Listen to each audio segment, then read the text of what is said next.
এতদিন ঘাস কাটছে, আপনারা মনে করেন ডক্টর ইউনূস স্যার তার জীবনের মূল্যবান টাইমে, হ্যাঁ মূল্যবান সময় তো তার সময় ওই 18 মাস এমনি দিয়ে গেছে। আরে ডক্টর ইউনূস একটা জিনিস রে ভাই, জিনিস কি কইরা রাইখা গেছে, হারে হারে টের পাবেন। জামাত ইসলাম বিরোধী দল হবার পরে এমন একটি সিদ্ধান্ত নিয়েছে এবং তারা এমন একটি ফর্মুলা হাজির করেছে যে বিষয়টি জানার সাথে সাথে যারা সরকারি দলের অর্থাৎ বাংলাদেশ জাতীয়তাবাদী দল বিএনপির বিভিন্ন পর্যায়ের মন্ত্রী হবেন তাদের কপালে ভাঁজ পড়ে গেছে। কি সেই বিষয়টি? সম্ভাব্য বিএনপি সরকার বা তারেক রহমান সরকার কি অলরেডি ডক্টর ইউনূসের ফাঁদে? আসসালামু আলাইকুম দর্শক, ভিডিওর টাইটেল ও থাম্বনেল দেখে ইতিমধ্যে অনুমান করে ফেলেছেন যে ভিডিওটি কোন বিষয় নিয়ে। দর্শক, এই ভিডিওটিতে সম্প্রতি সময়ে ঘটে যাওয়া কিছু গুরুত্বপূর্ণ তথ্য আপনাদের সাথে শেয়ার করতে যাচ্ছি।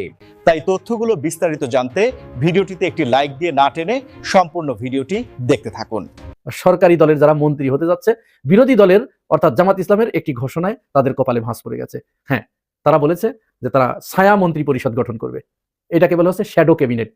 এই শ্যাডো ক্যাবিনেটের ধারণা বাংলাদেশে ইতিপূর্বে কেউ কেউ বলেছে, তবে এত জোরালোভাবে কিন্তু আসে নাই। এই ধারণা বাংলাদেশের শিশির মনির, আপনারা জানেন তিনি একজন বিখ্যাত আইনজ্ঞ এবং এই আইনের জায়গায় তিনি আমার মনে হয় যে একটা পর্যায়ে ইন্টারন্যাশনাল আইনজীবী তিনি হয়ে যাবেন। তার সেই অবস্থান, সেই ম্যাচিউরিটি এবং সেই যোগ্যতা আমরা তার ভিতরে দেখতে পেয়েছি। তো তিনি এই শ্যাডো ক্যাবিনেটের ঘোষণা এনেছেন। এই শ্যাডো ক্যাবিনেটটা বিশ্বের অন্যান্য দেশে, উন্নত দেশে, আমি সেই দেশের নামগুলো বলছি যেখানে আছে, সেই দেশগুলোর অবস্থা আপনারা একটু নাম শুনলেই বুঝতে পারবেন। প্রথমত অস্ট্রেলিয়ায়, দ্বিতীয়ত যুক্তরাজ্য অর্থাৎ যেটা ব্রিটেন, তৃতীয়ত নিউজিল্যান্ড, কানাডা, আয়ারল্যান্ড। এই দেশগুলোতে পুরাপুরিভাবে ছায়া ক্যাবিনেট আছে। ছায়া ক্যাবিনেট মানে বিরোধী দল সরকারি দলের পিছনে পিছনে, সরকারি দলের যে যে ক্যাবিনেট থাকে, যে যে মন্ত্রণালয় থাকে, বিরোধী দল সরকারি দলের সমস্ত কার্যক্রমকে পরখ করার জন্য, তাদের ভুলগুলো ধরে দেবার জন্য সেই মন্ত্রণালয়ের একজন করে মন্ত্রী তারা নিয়োগ দেয়। এটি বেসরকারি, এটার কোনো সরকারি কোনো বৈধতা থাকে না। তবে তারা ওই মন্ত্রণালয়ের যে মন্ত্রী থাকেন সেই মন্ত্রীর পিছনে তাকে লাগিয়ে দেওয়া হয়। যেমন উদাহরণস্বরূপ আমি বলি, মনে করেন বিএনপি সরকার গঠন করলো এবং অর্থমন্ত্রী দিল একজনকে। অর্থমন্ত্রীর কাজ কি? তিনি বাজেট পেশ করেন, বাংলাদেশের অর্থ পরিকল্পনা এগুলো তিনি দেখেন। ঠিক বিরোধী দল থেকে অর্থাৎ জামাত ইসলামের পক্ষ থেকে 11 দলীয় জোট থেকে একজন অর্থমন্ত্রী, ছায়া অর্থমন্ত্রী নিয়োগ দেওয়া হবে। তিনি কি করবেন? সরকারি দল যে বাজেট প্রণয়ন করলেন, এই বাজেটের যে ভুলগুলো আছে, এই বাজেট কি জনবান্ধব নাকি জনবিরোধী? এই বাজেট বাংলাদেশের জন্য কতটুকু বাস্তবায়নযোগ্য, কতটুকু বাস্তবায়নযোগ্য নয়, এটি কি অলীক নাকি বাস্তবসম্মত? এই বিষয়ে বিরোধী দলের ওই মন্ত্রী, তিনি ছায়া মন্ত্রী, তিনি ব্যাপকভাবে পড়ালেখা করবেন এবং জনবান্ধব বিকল্প আরেকটি বাজেট তৈরি করে জনগণের সামনে উপস্থাপন করবেন। উদাহরণস্বরূপ মনে করেন সরকারি দল 2 লক্ষ কোটি টাকার বাজেট ঘোষণা করলো এবং তারা কোন খাতে কত বরাদ্দ সেটি দেখালো। ছায়া মন্ত্রী তিনি বললেন যে না, এই খাতে এত বরাদ্দ লাগবে না, এর চেয়ে কম বাজেটেই আমাদের এই খাতে এত বরাদ্দ দিলে ওই কাজ করা সম্ভব, এবং তিনি এইটার সপক্ষে ডিটেলস ডকুমেন্টস হাজির করবেন। মনে করেন যিনি এলজিআরডি মন্ত্রী, তিনি বিভিন্ন রাস্তাঘাট, অবকাঠামো, ব্রিজ, কালভার্ট এগুলো যখন প্রস্তুত করার জন্য একটা বাজেট তিনি দিলেন, একটা ব্রিজ তিনি নির্মাণ করবেন, সেখানে বরাদ্দ দেওয়া হলো মনে করেন 1000 কোটি টাকা। এখন এই ছায়া একজন পরিকল্পনা মন্ত্রী থাকবে বা এলজিআরডি মন্ত্রী থাকবে, তিনি যখন সরকারি মন্ত্রী ওই বাজেটটা, ওই বরাদ্দটা দেবেন, তিনি এবার এইটার উপরে ব্যাপক পড়ালেখা করে, গবেষণা করে ডকুমেন্টস হাজির করবেন যে না, ওইখানে পদ্মা সেতুতে যে একটা নতুন সেতু করা হবে, সেখানে 2000 কোটি টাকা বরাদ্দ দেওয়া হয়েছে। এই 2000 কোটি টাকা সেখানে লাগবে না, কারণ এই 2000 কোটি টাকার ভিতর থেকে এত কোটি টাকা লাগবে সেতু করতে, আর বাকি টাকা এখানে দুর্নীতি হবে বা লুটপাট হবে। তিনি একেবারে ইঞ্জিনিয়ারদের এনে, এক্সপার্টদের এনে সমস্ত তথ্যপাত্র দিয়ে দেখিয়ে দেবেন যে এখানে 1500 কোটি টাকা হলেই ওই ব্রিজটি করা সম্ভব, সুতরাং 500 কোটি টাকা এখানে উদ্বৃত্ত লুটপাটের জন্য বরাদ্দ দেওয়া হয়েছে। এইভাবে যদি বাংলাদেশে প্রত্যেকটা মন্ত্রীর পিছনে একজন করে ছায়া মন্ত্রী এরকম ছায়ার মতো ঘুরঘুর করে, তাহলে চিন্তা করতে পারছেন অবস্থাটা কোন জায়গায় গিয়ে দাঁড়াবে, কি রকম খেলা জমবে? আপনারা কি বুঝতে পারছেন? এটা আসলে গণতন্ত্রের জন্য অত্যন্ত দরকার। মনে করুন পররাষ্ট্রমন্ত্রী, এরকম একজন এখানে পররাষ্ট্রমন্ত্রী থাকবে। এখন এই পররাষ্ট্রমন্ত্রী, এখন সরকারি দলের পররাষ্ট্রমন্ত্রী কোন দেশের প্রতি অতিরিক্ত ঝুঁকে যাচ্ছে কিনা, কারো প্রতি তেল মর্দন করছে কিনা, বা কোন দেশের সাথে কোনো অবৈধ চুক্তি করছে কিনা, ভারতকে কোনো ট্রানজিট করিডোর বা অবৈধ কোনো সুযোগ সুবিধা দিয়ে দিচ্ছে কিনা। শ্যাডো ক্যাবিনেটে এরকম বিরোধী দলের একজন পররাষ্ট্রমন্ত্রী থাকবে। অনেক সময় সরকারি দল যে চুক্তিগুলো করে অন্যান্য দেশের সাথে, অনেকটা জনগণকে জানতে দেয় না, গোপনে। কিন্তু এই শ্যাডো ক্যাবিনেট থাকলে এই কাজ তারা আর করতে পারবে না। তখন এই বিরোধী দলের শ্যাডো পররাষ্ট্রমন্ত্রী কি করবে? ওই চুক্তিগুলো পুঙ্খানুপুঙ্খভাবে বিশ্লেষণ করবে এবং জনগণের সামনে সেটি হাজির করবে। জনগণকে তারা চোখে আঙ্গুল দিয়ে দেখিয়ে দেবে যে এই যে পররাষ্ট্রমন্ত্রী এই দেশের সাথে এই চুক্তিটি করেছে, এটি গোলামির চুক্তি। এই এই চুক্তির ফলে বাংলাদেশ কতটুকু লাভবান হচ্ছে বা কতটুকু লুজার হচ্ছে, এই বিষয়টি জনগণের সামনে একেবারে পরিষ্কার করে ধরে দেবে। এতে কি হবে, এই যে ছায়া মন্ত্রী তিনি যে সরকারি মন্ত্রীগুলোর সাথে সাথে এগিয়ে যাচ্ছেন, এখানে চমৎকার একটা খেলা কিন্তু লুকিয়ে আছে। বিরোধী দল সরকারি দলের মন্ত্রীর পিছনে পিছনে ঘুরতে ঘুরতে তিনি কিন্তু একই সাথে ওই বিষয়গুলোতে এক্সপার্ট হয়ে যাচ্ছেন, একেবারে মানে ক্ষমতায় যাওয়ার আগেই এক্সপার্ট হয়ে যাচ্ছেন। যেমন মনে করেন বিএনপি 30 সদস্যের মন্ত্রিসভা গঠন করার একটা চিন্তা ভাবনা করছে, তারেক রহমান ঘোষণা দিয়েছেন। এখন 30 সদস্যের মন্ত্রিসভা যদি থাকে, এখানেও বিরোধী দলের অর্থাৎ জামাত এবং এনসিপির 30 জন ছায়া মন্ত্রী থাকবে। তাহলে এই 30 জন কিন্তু ওনার পিছনে যেতে যেতে, ওনাকে অনুসরণ করতে করতে, ওনাকে গবেষণা করতে করতে, ওই সেক্টরগুলো নিয়ে ব্যাপক গবেষণা করতে করতে তার কিন্তু অটোমেটিক্যালি ওই জিনিসগুলো একেবারে নখদর্পণে চলে আসলো ক্ষমতায় আসার আগেই। তাহলে তিনি যখন ক্ষমতায় আসবেন, এই লোকগুলোই যে ওই মন্ত্রণালয়ে বসে পড়বেন। তাহলে আগে থেকেই ব্যাস মানে ক্ষমতায় না এসেও, মন্ত্রণালয়ের দায়িত্ব না পেয়েও তিনি মন্ত্রিত্বের পুরো অভিজ্ঞতা অর্জন করে ফেললেন। এখন এই বিরোধী দলের শ্যাডো মন্ত্রীরা, ছায়া মন্ত্রীরা যখন সরকারি দলের ওই মন্ত্রীদের পিছনে ঘুরঘুর করবে, বলেন ওদের চোখে ঘুম থাকবে? ও আর ওই সারা রাত ধরে ঘুমাইয়ে সকালবেলা বাজেট নিয়ে সংসদে যাবে না, ওকে ঘুম হারাম করতে হবে। কারণ ওর মাথার ভিতরে তখন থাকবে যে আমার পিছনে একজন আছে, এখানে এলোমেলো করলেই আমার পিছনে সে জনগণকে আমার থেকে উত্তমটা, আমার থেকে বেটারটা মানুষের সামনে হাজির করবে, তখন তো আমার জারি জুরি ফাঁস হয়ে যাবে।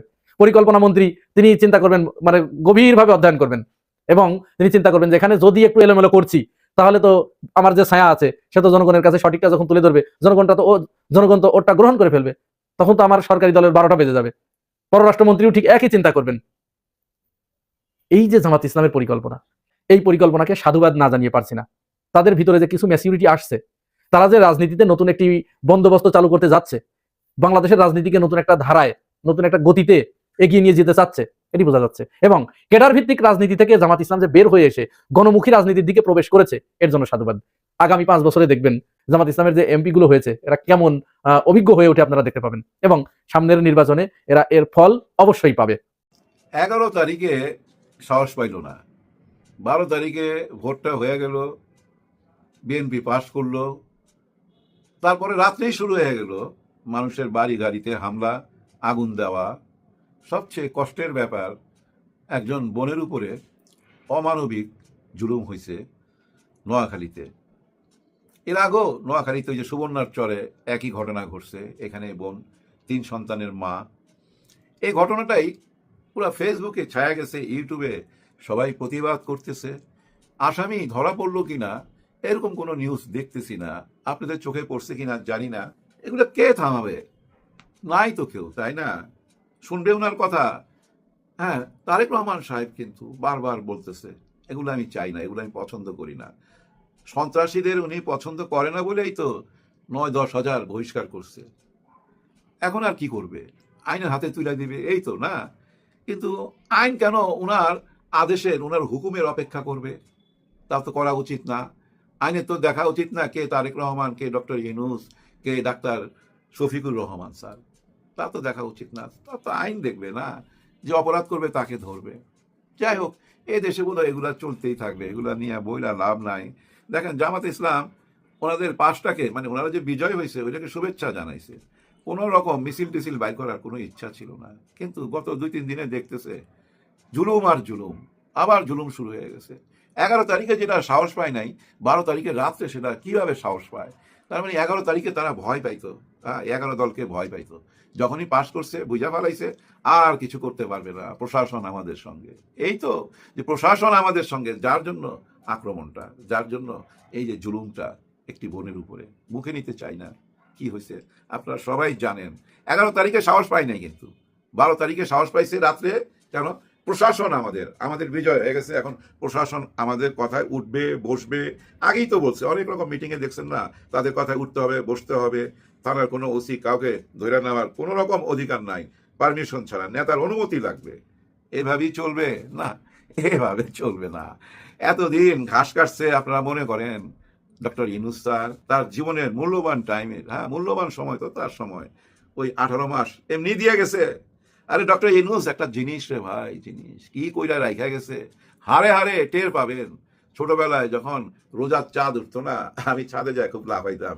নারিন্দায় ছিলাম তখন, এই কত 13-14 বছর বয়স, নারিন্দায়। তো চাঁদ দেখা, মানে রোজার চাঁদ দেখা খুব লাফায়া লুফায়া ঘরে যখন ফিরছি, আমার মায় কইতাছে, ইরে চাঁদ দেখি লাফাইচ্ছা, রোজা আগ করাইব।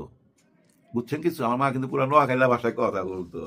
রোজা মানে চাঁদ দেখা লাফাইস না, রোজা আগ করাইব, মানে রোজা তোরা হা করাই দিবে। 30টা রোজা রাখা কঠিন, তারপরে ঈদের আনন্দ, এত লাফাইস না এখন।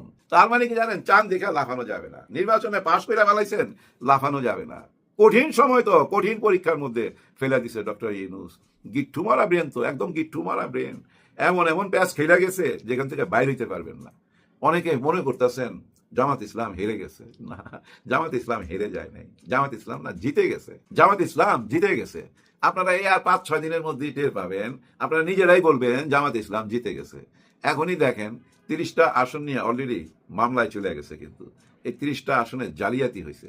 এখান থেকে ধরেন একটি আসনও যদি আবার বাইর হয় নতুন কইরা যে না এটা ভুল এটা সত্য, মানে যে পাস করছিল সে ভুল এটা সত্য, তার মানে বাকি যে 29টা আছে না, এই 29টার মধ্যে অর্ধেকের বেশি এরকম ফলাফল আসবে, তখনই কিন্তু কলঙ্কিত হয়ে যাবে এই নির্বাচনটা। হ্যাঁ, একটা রায় আসলো যে এই জায়গাটাই ভুল হয়েছে, 30টার মধ্যে একটা রায় পাইলো এই জামাত ইসলাম, মানে 11 দল, এই নির্বাচনটা পুরা কলঙ্কিত হয়ে যাবে, প্রশ্নের মুখে চলে যাবে। কিন্তু তা বলে কি আবার নির্বাচন হবে? না, এটা চাঁদের কলঙ্ক। ডক্টর ইউনূস একটা নির্বাচন দিতে চাইছিল চাঁদের মতো নির্বাচন, সেটা হয়ে গেছে ওই কলঙ্কিত চাঁদ, মানে ওই যে একটু কালো কালো দাগ, এটা থাকবে, এটা মাইনা নিতে হবে, এটা মাইনা নিয়েই সামনে আগাইতে হবে। এই যে আগামীকাল জামাত ইসলাম নামতেছে, কেন নামতেছে? নামতে বাধ্য হইতেছে, রাস্তায় বিক্ষোভ মিছিল করতে বাধ্য। কারণ কি জানেন ভাই, আপনার উপরে জুলুম হয় নাই, আমার উপরে জুলুম হয় নাই। যার উপরে জুলুম হয়েছে সে তো জানে, যার বাসায় রাত্রে আক্রমণ হয়েছে ওই বাসার মা বোনদের অবস্থাটা দেখেন, বাচ্চাদের অবস্থাটা দেখেন, কতটা ভয় পাইছে, বাড়িতে আগুন জ্বালায় দিছে। এরকম 15টার প্রমাণ আছে এই 11 দলের হাতে, 15টার একদম চাক্ষুষ প্রমাণ আছে, ভিডিও টিডিও সহকারে, ভয়েস আছে, সব আছে। কি করবেন এখন বলেন? দেখেন তারেক রহমান কি এটা চায় যে ওনার দলের লোক এরকম কোনো 3 বাচ্চার মাকে উঠায় নিয়ে যায়, যা ইচ্ছা তাই করুক? উনি কি চাইতে পারে? নিশ্চয়ই না। উনি মেয়ের কাছে মুখ দেখাবে কেমনে, ওয়াইফের কাছে মুখ দেখাবে কেমনে? ওনার সমাজ আছে না, সমাজের কাছে মুখ দেখাইতে পারবে যে আপনি ক্ষমতায় আসলেন, আপনার আমলে এরকম একটা ঘটনা ঘটলো? ওই একই ঘটনা ভাই ওই যে সুবর্ণার চরে ঘটছিল। ঠিক লজ্জার ব্যাপার, তাই না? কিন্তু কিছু করার নাই। গত 15-16 মাস লন্ডন থেকে উনি তো বহুবার না করছে, কেউ কি শুনছে? শুনে নাই। 7,000, 8,000, শোনা যায় 10,000 বহিষ্কার হয়েছে, কেউ শুনে নাই। 200-র উপরে মৃত্যু হয়েছে, কেউ কি কোনো কথা রাখছে? রাখে নাই। এখন উনি ক্ষমতায় আসার পর যদি একই ঘটনা ঘটে, ওনার বদনাম হচ্ছে না, ওনার কলঙ্ক হচ্ছে না? ওনার দল কি এটা বুঝে? বুঝে না। দেখেন 5ই আগস্টের আগে এই 11 দল, মানে জামাত ইসলাম, বিএনপি, এরা মিলেই কিন্তু আওয়ামী লীগকে তাড়াইলো এই দেশ থেকে, তাই না? ঠিক নির্বাচনের ফলাফল দেওয়ার পর হঠাৎ কইরা আওয়ামী লীগ আর ওনারা এক হয়ে যায়। এই যে আক্রমণটা, এই আক্রমণের পিছনে কিন্তু ওই এক হওয়াটা, এটা মাথায় রাখেন। বিভিন্ন জায়গায় অফিস উদ্বোধন হইতেছে, আবার ছবি লাগাইতেছে। আজকে দেখলাম আবার এই 32 নম্বরে এক স্যার, ঢাকা বিশ্ববিদ্যালয়ের এক টিচার যায় এখানে হাজির, ওনার আবেগ উপচায়া করতেছে। আরে ভাই ধৈর্য ধরেন, আরো অনেকেই যাইতেছে এই 32-এর দিকে। এখন যাওয়ার দরকার ছিল না, মানুষের ভিতরে তো তৈরি হইতেছে, 32 নিয়ে আবেগ তৈরি হইতেছে। বুঝেন না কেন? ফজলুর রহমান সাহেব, বীর মুক্তিযোদ্ধা ফজলুর রহমান সাহেব, উনি পাশ করছে। উনি পাশ করা মানে কি? 71-এর জয়। উনি তো 71-এর কারণেই পাশ করছে। ওই 32 নম্বর এই ফজলুর রহমান সাহেব নিজের হাতে ঠিক করে দিবে। আপনারা চিন্তা করতেছেন কেন? এখনই যাইতে হবে কেন? মানুষের ভিতরে আরো আবেগ তৈরি হইতে দেন না। উনি তো বলছেই, মানে তারেক রহমান সাহেব বলছেই তো, পুতুল এবং সজীব ওয়াজেদ জয়, ওনারা আসতে পারবে। হ্যাঁ, ওনারা আসবে একটা দিন, ওই দিনের তো অপেক্ষা করবেন। এখন আবেগ দিয়া ঢাইলা দিয়া এই সরকারে এটা বিপদে ফালাইতেছেন, তো গৌরবান প্রশ্নের মুখে ফালাই দিতেছেন। এর মধ্যে শুনতেছি মোদিজি আসবেন, এটা নিয়ে অনেক কথা, অনেক রকম প্রশ্ন। আমার তো মনে হয় ভাই বিক্ষোভ মিছিল মিটিং এরকম আরম্ভ হয়ে যাবে যদি মোদিজি আসে। এর আগে যে আসছিল ওই একই ঘটনা ঘটছে, অনেককে শাহাদাত বরণ করতে হয়েছে। আবার এরকম কিছু ঘটুক, বিশ্বাস করেন আমি চাই না। তবে আমার মনে হয় জানেন এটা গুজব। উনি আসবেন কেন? ওনাকে দাওয়াত করলেই তো উনি আসবেন। ইনারা কি দাওয়াত করছেন? না, এরকম কিছু না। সব দেশের কিছু বড় বড় মাথা, যারা বড় বড় মিনিস্টার, তারা আসবে, এইটাই হইতে পারে। মোদিজি আসবে না। যাই হোক, পার্শ্ববর্তী দেশের সাথে আমাদের কি সম্পর্ক, এটা এখন আমরা দেখব বর্তমান সরকার যারা আসছে তাদের মাধ্যমে। আর ডক্টর ইউনূস স্যার গত 17 মাসে কি কি রাস্তা বানায় থিয়া গেল, কি কি কাঠামো তৈরি করে থিয়া গেল, এটার বাস্তবায়ন হইতে যাচ্ছে আগামীতে। এখন কি হবে জানেন? এই টক শোতে সব জায়গায় একটা প্রতিবাদ দেখবেন, একটা জিনিস কোনো মতেই মাইনা নিতে চাইবে না। দুইটা পক্ষে বসা যাবে, এক পক্ষে বলবে যে না না না, ওনারা তো অনেক আসন নিয়ে পাশ করছে, ওনাদের ওই হ্যাঁ ভোট না ভোট মানার দরকার নাই, অর্থাৎ গণভোট মানার দরকার নাই। এটা কিন্তু এখন আলোচনার মধ্যে চলে আসবে, কিন্তু কোনো উপায় নাই। ডক্টর ইউনূস স্যার কঠিন জিনিস, ওই ব্যবস্থা কইরা দিয়ে গেছে, আপনারা আর পিছু হটতে পারবেন না। উনি যে বলতো না আমাদের আর পিছিয়ে যাওয়ার কোনো রাস্তা নাই, সামনে যেতেই হবে। ওয়ান ওয়ে রোড, তো ওই ওয়ান ওয়ে রোডের মধ্যে ঢুকাই দিছে। তো ওই যে শপথটা নিবেন না, ওই শপথ পড়ার সঙ্গে সঙ্গেই বিসমিল্লাহ কইরা পা দিলেন ওয়ান ওয়ে রোডে। এই যে গণভোট, এই গণভোটের ক খ গ ঘ শুনছেন না, 4টা ব্যাপার আছে, 4টা ধারা আছে। এই 4টা ধারার সাথে আরো 84টা ধারা আছে, কিন্তু ওই 84টা ধারার মধ্যে অনেক কিছু লেখা। এর মধ্যে এমনও লেখা আছে, এই যে আমি কথা বলতেছি, আমি সমালোচনা করতেছি, আমার মুখ বন্ধ করতে পারবেন না। হ্যাঁ, আপনার কোনো ক্ষমতা নাই, সমস্ত ক্ষমতার অধিকার দিয়ে গেছে জনগণকে। আল্লাহর উপরে ভরসা রাখা দেশের মালিক জনগণকে বানায় দিয়ে গেছে ডক্টর ইউনূস স্যার। শপথ নেওয়ার সঙ্গে সঙ্গেই আপনাকে ছাইড়া দিতে হবে চেয়ারম্যানের পদটা, দলের চেয়ারম্যানের পদটা। এবং দেখেন যে প্রেসিডেন্ট হবে তার হাত থেকে কাইরা নেওয়া হয়েছে, আপনার ফাঁসির আসামিকে আর ছাড়তে পারবেন না। আবার এই যে দেখেন পুলিশ ভাই বোনদেরকে যে ব্যবহার করে রাজনীতিবিদরা, বড় বড় নেতারা ব্যবহার করে না, হুকুম দেয় না, ওরে ছাইড়া দাও, ওরে ধইরা নিয়ে আসো, এগুলা তো বলে, সেই সুযোগ নাই। উনি ওই ব্যবস্থাই কইরা দিয়ে গেছে। এখানে এমন একটা ব্যবস্থা কইরা দিয়ে গেছে ডক্টর ইউনূস স্যার, কোনো নেতার কথা শুনতে হবে না কোনো পুলিশকে। এখন পুলিশ যদি ইচ্ছা করে একটা ভাই নিজের মাথা নত করে, নিজের চামচামি করে, দালালি করে, সেটা অন্য কথা। কিন্তু সেটা দেখার জন্য, পুলিশকে দেখার জন্য, পুলিশ ওই আকাম করতেছে কিনা ওইটা দেখার জন্য পুলিশ কমিশন গঠন করা হয়েছে। ওইখানে অনেককে দায়িত্ব দেওয়া হয়েছে, কেউ কোনো আকাম করে কিনা সেটা দেখার জন্য। যদি ভোটের হিসাব করেন যে কে কি পরিমাণ ভোট পাইছে, কত শতাংশ ভোট পাইছে, 49% ভোট পাইছে ঢাকার 15টা আসনে 11 দল এবং জামাত ইসলাম 11 দল মিলা 49% ভোট পাইছে। আর 51% ভোট পাইছে বিএনপি এবং ওনার দলে যারা আছে। দেখছেন খুব কাছাকাছি। টোটাল ভোট যদি হিসাব করেন সারা বাংলাদেশের, তাহলে দেখেন ভোট পাইছে বিএনপি এবং তার দলের লোকরা ভোট পাইছে 47% সারা দেশের, আর 11 দল পাইছে 44%। খুব কাছাকাছি না? এতে কি দাঁড়াইলো জানেন? ওই যে উচ্চ কক্ষ শুনে আসতেছিলাম, ওইখানে কিন্তু 100 জন এমপি আছে।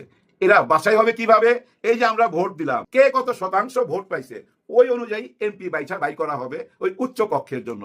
এখানে দেখেন 11 দলের এমপি যাবে 44 জন ওনাদের ওই ভোটের হিসাবে, আর বড় দল থেকে যাবে মানে বিএনপি থেকে যাবে 47 জন। এখানেও দেখেন কাছাকাছি। এখন দেখেন 47 জন মানে কিন্তু 50 জন না, মানে আপনাকে কোনো আইন পাশ করতে গেলে 51 জন লাগবে। তার মানে 47 মানে ওনারা আরো 4 জন লাগবে ওনাদের যদি কোনো আইন পাশ করাইতে হয়। আবার জামাত ইসলামকে যদি কোনো আইন পাশ করাইতে হয় ওনাদের তো 44 জন, তার মানে ওনাদের 7 জন লাগবে। এরা কারা? এরা হচ্ছে ভাই সে কিংস পার্টি মানে এনসিপি থেকে যাবে 6 জন এমপি যাবে ওইখানে। আরো যারা আছে স্বতন্ত্র দাঁড়াইছিল তাদের এখান থেকে যাবে, এইভাবে 9 জন।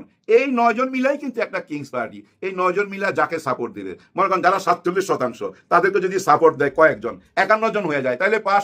আবার যদি জামাতে ইসলামকে সাপোর্ট দেয় তাহলে জামাতে ইসলামেরটা পাস। এখানে কি পাস হবে? ওই যে নিম্নকক্ষে 300 এমপি যদি কোনো আইন পাস করতে চায়, ছোট্ট ঘটনা দিয়ে বোঝাই, ধরেন ভারতের সঙ্গে কোনো একটা দলিল ওনারা চুক্তিপত্র করতে চায়, তখন কি দাঁড়াবে জানেন? ওইটা নিম্ন কক্ষে পাশ করতে পারবে না, নিম্ন কক্ষে প্রস্তাব দিতে পারবে, এটা উচ্চ কক্ষে যাবে, উচ্চ কক্ষে যায় ওইটা পাশ হইতে পারবে। এখন ওইটা ন্যায় অন্যায় বিচার করবে ওই উচ্চ কক্ষ। হুট করে আপনি পাশ করাইতে পারবেন না, হুট করে ইচ্ছা করলে যা ইচ্ছা তাই করতে পারবেন না। যেমন আগের সরকার করছিল যে তত্ত্বাবধায়ক সরকার মানি না, এমপিরা সই করে দিছে, আদালত ওইটা পাশ হয়ে গেছে, আদালত ওই সুযোগ পাবে না, এমপিরা ওই কথা বলতে পারবে না, বললে ওইটা উচ্চ কক্ষে যাবে। তার মানে কোনো চিন্তার কিছু নাই। ওই যে প্রথমেই বললাম না, doctor Yunus sir the brain, উনি উনার 17 মাস 18 মাস জীবনের মূল্যবান সময়টা এমন ভাবে ব্যয় করে গেছে, এমন ভাবে একটা প্ল্যাটফর্ম তৈরি করে গেছে, এমন একটা রাস্তা তৈরি করে গেছে, ওই রাস্তা দিয়ে সবাইকে হাঁটতে হবে, পিছনে যাওয়ার কোনো সুযোগ নাই। আর ওই রাস্তা দিয়ে হাঁটতে হাঁটতে কি দেখবেন জানেন? দিনকে দিন একটা নতুন বাংলাদেশ ফুটে উঠবে। কেউ কোনো রকম রাজারি স্বৈরাচারী হইতে পারবেন না। শপথ নেওয়ার পর দিন থেকেই এটা মাথায় রাখেন, ঘাবড়াবার কিছু নাই। হয়েছে কি জানেন? কোনো দলের মধ্যে যদি মনে করেন আমি একটা দল চালাই, আমাকে যদি কেউ না মানে ওই দলটা আমি চালাইতে পারুম না। আমাকে এমন কঠিন অবস্থায় যাইতে হবে যেন আমাকে সবাই মানে। কিন্তু সবচেয়ে বড় কথা, সবচেয়ে বড় প্রশ্নটা রাইখা চলে যেতেছি। দেখেন তারেক রহমান সাহেব নিশ্চয়ই শপথ নেওয়ার পর দিন থেকে ওই ডেভিল হান্ট 2কে ডেভিল হান্ট 3 নাম দিয়া বা নতুন কোনো নাম দিয়া নিশ্চয়ই একটা চিরুনি অপারেশন চালাবে। যদি অপারেশন না চালায় ওনার এই দল ওনাকেই বদনাম করে দিবে, ওনাকে কলঙ্কিত করে দিবে। আপনারা লেখা রাখেন, বিএনপি শত্রু বিএনপি, অন্য কোনো শত্রু দরকার হবে না। আগামী 5 বছর দেশ চালানো এত সহজ হবে না, অনেক কঠিন হবে। কারণ কি জানেন? ওই আগের মতো আর বিরোধী দল থাকবে না, গৃহপালিত কোনো বিরোধী দল নাই। তো ওই রাস্তা যায় মিছিল করবে, মিটিং করবে, রাস্তার গাড়ি ভাঙবে, আগুন দিবে, এই বিরোধী দল সেই বিরোধী দল না। এই বিরোধী দল কি করবে জানেন? আরেকটা ছায়া সরকার গঠন করবে। মনে করেন বিএনপি যদি ওনাদের মন্ত্রী বানায়, মনে করেন 40 জনকে ওনারা মন্ত্রী বানাইছে, ইনারাও একটা ছায়া সরকার বানাবে, 40 জন মন্ত্রী বানাবে। ধরেন ওনাদের একজন যোগাযোগ মন্ত্রী আছে, উনি একটা বাজেট দিল, কাদের? বিএনপির যোগাযোগ মন্ত্রী সংসদে বাজেট দিল যে আমি এই 1000 কিলোমিটার রাস্তা বানাইতে চাই এই পাহাড়ি অঞ্চলে, এটার জন্য 5000 কোটি টাকা লাগবে, উনি বাজেট দিল। ওই যে ছায়া সরকারের মানে 11 দলের যে সরকার, তারও একটা যোগাযোগ মন্ত্রী থাকবে, ওটা ছায়া মন্ত্রী, সে তখন আরেকটা বাজেট তুলে ধরবে যে না 5000 কোটি টাকা লাগবে না, মাত্র 3000 কোটি টাকাতে এটা হয়ে যাবে। সেটা সে তুলে ধরবে কোথায়? এই সংসদে। সংসদে যদি ওই ছায়া মন্ত্রী প্রমাণ করে দিতে পারে ওই 5000 কোটি টাকার মধ্যে 2000 কোটি টাকা চুরি আছে, আমি 3000 কোটি টাকায় করে দেবো। ওরা এই লোকে মিলে এইভাবে চুরি করতেছে, যদি আমি প্রমাণ দিয়ে দিতে পারি তাইলে তো ভাই আপনি পয়সা গেলেন, আপনি ধ্বংস হয়ে গেলেন। তো মানুষ কি দেখবে? হ্যাঁ, ছায়া সরকারই তো ভালো। ঠিক এইভাবেই আগামী দিনগুলা পার করবে জামাত ইসলাম এবং এই 11 দল। ওনারা একটা ছায়া সরকার তৈরি করে যেভাবে এখন আগাবে, আগামী নির্বাচনের পর উপরওয়ালা যদি ওনাদেরকে ক্ষমতায় না দেয়, এই ছায়া সরকারের যে মন্ত্রীগুলো এখন দেখতেছেন এই মন্ত্রীগুলাই সেম জায়গায় যায় বসবে। এখানে যারা যোগাযোগ মন্ত্রী ছিল ওরা যায় ওই যোগাযোগ মন্ত্রীতে বসবে, যে ছায়া স্বরাষ্ট্রমন্ত্রী ছিল সে আসল স্বরাষ্ট্রমন্ত্রী হয়ে যাবে যদি আল্লাহ তাআলা পাশ করায় দেয়। ওই দিনগুলোর জন্য এখনই ওনারা রাস্তায় নেমে গেছে, এটাই ওনাদের পরিকল্পনা। আমি মনে করি এটাই সুন্দর পরিকল্পনা। তবে প্রতিবাদ থাকতে হবে অন্যায়ের বিরুদ্ধে। কেউ এসে কারো গায়ে হাত তুলবেন, কারো বাড়িতে আগুন জ্বালাই দিবেন, কারো মা বোনের ইজ্জত নিয়ে ছিনিমিনি খেলবেন, এটা মাইনা নেওয়া যায় না। আর প্রশাসনকে বলবো ভাই কে কোন দল করে ওগুলো দেখতে যায়েন না, ওগুলা কানে নিয়েন না, চোখে দেখেন না, একদম অন্ধ হয়ে যান। আপনাদেরকে যে অন্যায় করবে তাকেই ধরতে হবে। যদি তা না করেন তাহলে মনে নাই 5ই আগস্টে কি ঘটছিল? আমরা তো দেখছি ভাই, ওভারব্রিজ থেকে ঝুলে রাখতে আগুন জ্বলতে দেখছি না ভাই, থানায় থানায় আগুন জ্বলতে দেখছি না? ওরাও তো কারো মায়ের সন্তান, কারো বাবার সন্তান ছিল তো, তাই না? কিন্তু তাদেরকে ব্যবহার করা হয়েছে, ব্যবহার করার পর তাদেরকে এমন একটা জায়গায় নিয়ে ঠেকায় দেওয়া হয়েছে, তারা আর পিছনে হতে পারতেছিল না। তারা বুঝতেছিল হ্যাঁ হাসিনা চলে গেল তো বিপদ, তাকে রাখতেই হবে বলে এই গুলি চালাইটা ছিল। গুলি চালায় কি পাইছে দেখেন, পুরো পরিবারগুলো ধ্বংস হয়ে গেছে। সে পথে কেউ যায় না। জুলাইকে কেউ ভুলে যাওয়ার চেষ্টা করেন না। জুলাই কারণে আজকে আপনারা এই নির্বাচন কইরা সরকার গঠন করতে পারছেন। শুধু এইটুকুই মনে রাখলেই হবে, আর বেশি কিছু মনে রাখার দরকার নাই। আর একটুখানি কাজ করতে হবে, কি সেটা জানেন? আপনাদের লোকগুলা থামাইতে হবে, এই জুলুমবাজগুলোরে থামাইতে হবে। এদের অত্যাচারে দেশবাসী অতিষ্ঠ হয়ে যাচ্ছে। আর কিছু বলতে চাই না, এইটুকু বুঝে নিলেই আমি মনে করি সত্যের পথে যাইতে পারবেন, দেশটা সঠিক পথে নিতে পারবেন। দর্শক, এই ভিডিওতে আপনাদের সাথে সম্প্রতি সময়ে ঘটে যাওয়া কিছু গুরুত্বপূর্ণ তথ্য শেয়ার করা হলো। এই সম্পর্কে আপনার গুরুত্বপূর্ণ মতামত আমাদের কমেন্ট বক্সে জানিয়ে দিতে পারেন, আর ভিডিওতে একটি লাইক দিয়ে আপনার বন্ধুদের সাথে শেয়ার করতে পারেন। এখনকার জন্য বিদায় নিচ্ছি। আল্লাহ হাফেজ।